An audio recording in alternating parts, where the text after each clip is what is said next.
এবছরের উচ্চ মাধ্যমিক পরীক্ষার্থী, কিন্তু পড়াশোনার পাশাপাশি তার কর্মকাণ্ড দেখলে স্যালুট জানাবেন আপনিও।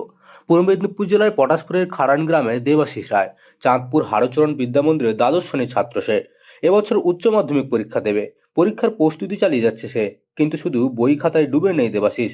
পড়াশোনার পাশাপাশি মানুষের পাশে দাঁড়ানোই তার নেশা।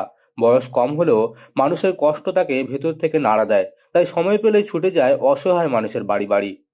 আমি ক্লাস 12-এ পড়াশোনা করি। আমি কিছু সমাজমূলক কাজ করি। সমাজমূলক বলতে অসহায় মানুষ বা অসুস্থ মানুষদের পাশে গিয়ে দাঁড়াই এবং আমার সাধ্যমতো আমি ওনাদের সাহায্য করি।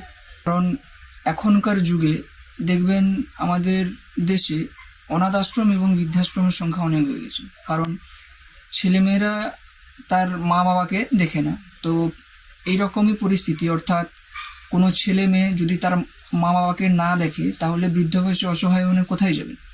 তো ওই রকম মানুষের যদি আমি খবর পাই তাহলে ওনার কাছে গিয়ে দাঁড়াই এবং যতটা পারি ওনাকে সাহায্য করে আসি। শুরুটা হয় খুব ছোট্ট একটা উদ্যোগ থেকে। বাবা পেশায় সবজি বিক্রেতা। এলাকায় কয়েকজন বৃদ্ধা ও বৃদ্ধকে দেখে তার খারাপ লাগতো। কারো রান্না করার শক্তি নেই, কারো আবার বাজারে যাওয়ার মতো মানুষ নেই। দেবাশী সিদ্ধান্ত নেয় নিজের মতো করে কিছু করবে।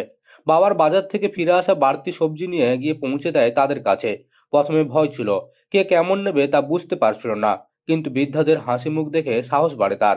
ধীরে ধীরে সেই ছোট্ট উদ্যোগ আজ বড় রূপ নেয়। বিদ্যালয়ের বিজ্ঞান বিভাগের এক শিক্ষক তার কাজে মুগ্ধ হন।